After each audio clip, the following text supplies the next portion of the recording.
America can't succeed unless you succeed. That is why I am running for President of the United States.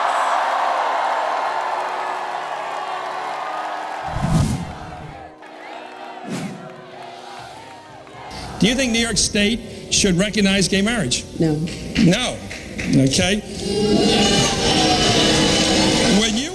The Bill, Hillary, and Chelsea Clinton Foundation, originally founded in 1997, among many things prides itself on fighting for the equal rights of the LGBT community and women around the world. Hillary Clinton has fought hard to relabel herself as the equal rights candidate.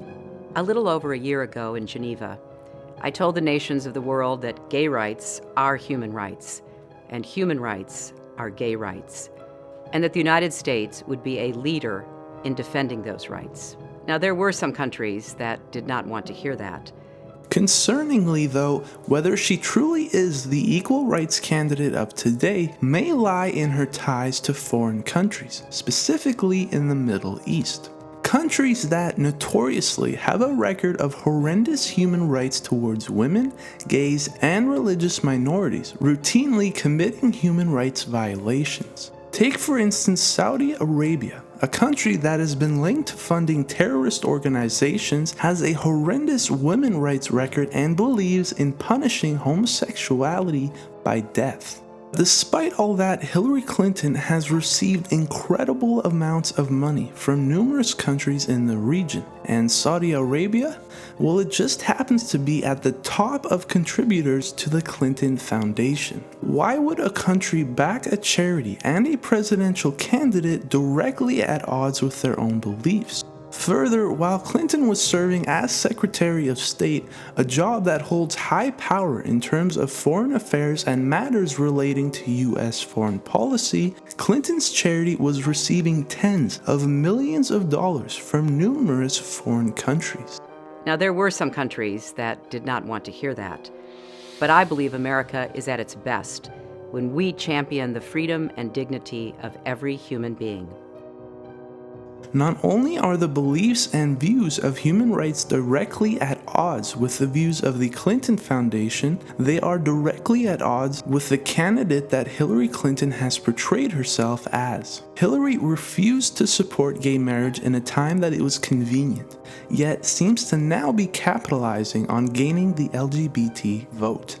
I believe that marriage is not just a bond, but a sacred bond between a man and a woman.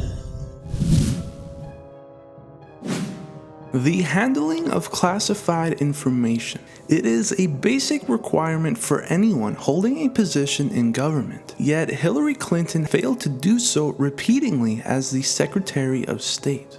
During this time, Clinton used her own private email server to handle government emails, and by doing so, knowingly shielded her emails from Freedom of Information Act requests. See, it is extremely important for the government to have staff emails among other archives on record for future reference, something that Hillary Clinton knew. In fact, that is how this entire ordeal began for Hillary. The House Select Committee made a request to see documents regarding Benghazi in 2014, when the State Department realized that they had very limited emails on file for Clinton, resulting in an investigation. When news initially broke, Clinton was quick to claim, I did not email any classified material to anyone on my email. There is no classified material. So I'm certainly well aware of the classification requirements and did not send classified material. Was that true? Our investigation found that there was classified information sent. So it was not true? That's what I said. Secretary Clinton said there was nothing marked classified on her emails either sent or received. Was that true? That's not true. There were a small number of portion markings on, I think, 3 of the documents. Secretary Clinton said I did not email any classified material to anyone on my email. There is no classified material. Was that true? There was classified material emailed. It was found that indeed over 100 emails contained classified information. Upon request from the FBI, Clinton turned over her email server and the emails that had been on it, but not all of them. Of the over 60,000 emails she had, only about 30,000 were handed over. So then what happened to the other nearly 32,000 emails? Hillary and her team personally went through the emails, deeming what was and what wasn't relevant to the investigation. This without any government or FBI oversight, meaning we now have to take Hillary Clinton at her word. She could have kept whatever she wanted from the investigation, only turning over what she wanted to. And that email server she handed over, it was completely wiped clean, which raises even more red flags as to what it is that she deleted. Having her own server gave her unprecedented control over her government records. Going out of her way to hide her tracks and knowingly doing so begs the question, what was she hiding? Along with that, she could have let classified information fall into the hands of foreign countries, potentially putting the safety of the American people at risk. A truly valid concern, as it is known that hackers in Russia became aware of Hillary Clinton's server back in 2011. Attempts to hack her email server were made on multiple occasions. However, it is unknown if any of the attempts were successful. Despite that, the former director of the CIA has said, "I would lose all respect for a whole bunch of foreign intelligence agencies if they weren't sitting back paging through the emails." The question then left is why? Why did Clinton need her own server to begin with? She claims it was all for convenience sake, and that using a government email would have meant that she would have needed to carry around 2 mobile devices with her at all times. However, the following video suggests that she already used 2 mobile phones to begin with. Secretary Clinton said she used just one device. Was that true? She used multiple devices during the 4 years. I want to send a message to every survivor of sexual assault. Don't let anyone silence your voice. You have a right to be heard, and you have a right to be believed. We're with you. This is a tweet by Hillary Clinton where she states that every survivor of sexual assault deserves to be heard, believed, and supported. These are words that I would argue are extremely hard to disagree with. However, words that directly contradict Clinton's actions. Hillary Clinton on numerous occasions has famously come out against several of Bill Clinton's accusers, dismissing them as lies. This is Juanita Broderick, a publicly known rape victim. The problem for Hillary? Juanita's rapist was Bill Clinton, Hillary's husband. I just was very frightened. I tried to get away from him, and I told him no. I didn't want this to happen. But he wouldn't listen to me. Is there any way at all that Bill Clinton could have thought this was consensual? No. The argument that some would make is that Juanita's claims have yet to be proven as factual. However, that would completely miss the point here. While never having been brought to trial, Juanita's accusations are at the very least extremely consistent with Bill Clinton's track record with the multitude of previous victims. Clinton cannot make a claim like this without believing Broderick simply because it happens to be an accusation against her husband. However, there is more to this story than a contradiction in Clinton's actions. 2 weeks after Juanita came out against Bill, she says Hillary threatened her at a political fundraiser as to remain silent about the case.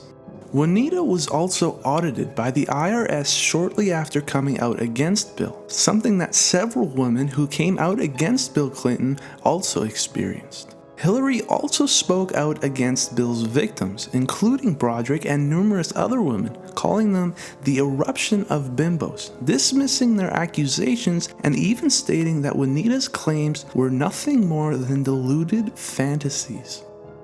It's not done, and you have to help Hillary Clinton will always be there for you. And just remember, there's a special place in hell for women who don't help each other.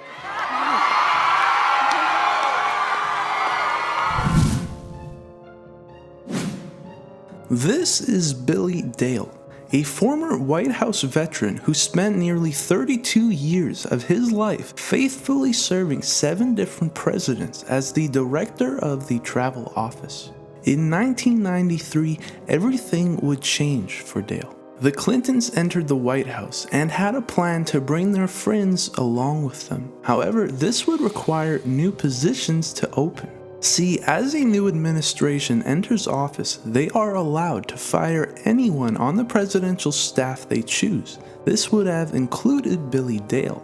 Hillary had a different plan though. She knew Billy was a respected servant who had served his country and its presidents loyally. She also knew the firing of Billy would have brought criticism to the Clinton administration, as it wasn't something that former presidential administrations had done. Instead, she spread rumors throughout the White House that Billy was embezzling money. Billy, along with his team of 6, were escorted out of the White House by the FBI and replaced with friends of the Clintons. The story doesn't end there though. Hillary claimed under oath that she played no role in the investigation. This was later found to be false. Billy was investigated and faced up to 20 years in prison, along with up to $500,000 in fines. With legal bills nearing nearly $750,000 and fearing that he would leave his wife and children with nothing, Billy considered entering a plea deal that would see him paying just $96,000 along with some federal prison time, all for a crime he knew he hadn't committed. Simultaneously, Billy was audited by the IRS, a common theme for Hillary's victims. After 2 years, Billy's trial began, and thankfully a jury found Billy not guilty after just 2 hours. But for Billy, the damage was done. He had lost his dream job, a career, and was humiliated in front of the American people. Hillary Clinton's sworn testimony against Billy was found to be factually false. She could have simply replaced Billy. Instead, she maliciously sought out to destroy him. And sadly, Billy had actually voted for the Clinton administration that election year.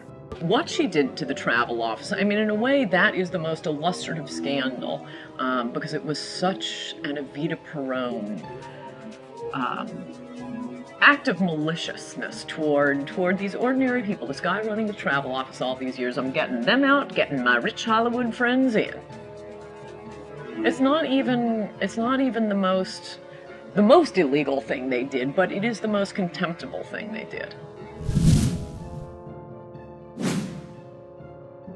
The former president of the United States and husband of Hillary, Bill Clinton, left a legacy of sex scandals following his presidency. Now, while Hillary cannot and should not receive any criticism for the actions of her husband, Hillary did leave her own mark on the scandals. The hiring of private detectives. Allegations of Hillary Clinton doing so have come from multiple sources, including multiple women involved with Bill: Jennifer Flowers, Elizabeth Ward Grayson, Paula Jones, and Kathleen Willey. Willey was a former Hillary Clinton supporter and Clinton campaign worker who in 1993, shortly after the Monica Lewinsky scandal broke, made the shocking claim that she too had been sexually assaulted by the president. Just 2 days before she was set to testify against Bill Clinton, she was met by a stranger while on a walk. We passed and we stopped and we said, "Hey Kathleen, did you ever find your cat?" And then he said, rather ominously, "Yeah, that bullseye was a really nice cat." And that's what I thought, that something else was going on here. He stood back and he said, "You're just not getting the message, are you?" Shortly after, she received an anonymous phone call stating that she should be careful and that they were out to get her. Terrifyingly, a cat skull was left on her front porch. She has said that she continues to live in fear of the Clintons today. Hillary Clinton, in a bid to gain the Oval Office, is relying heavily on the vote of women during this election. She presents herself as a champion of women's rights, yet has on numerous occasions went out to destroy multiple women throughout the years, all for her own political power. The scare tactics, being followed, being audited by the IRS, their homes broken into. I mean, where does it end? And I don't understand how any woman in this country could vote for a woman who does that to other people, who sets out to destroy and ruin these women who have crossed paths with Bill Clinton. They're power hungry. They stop at nothing.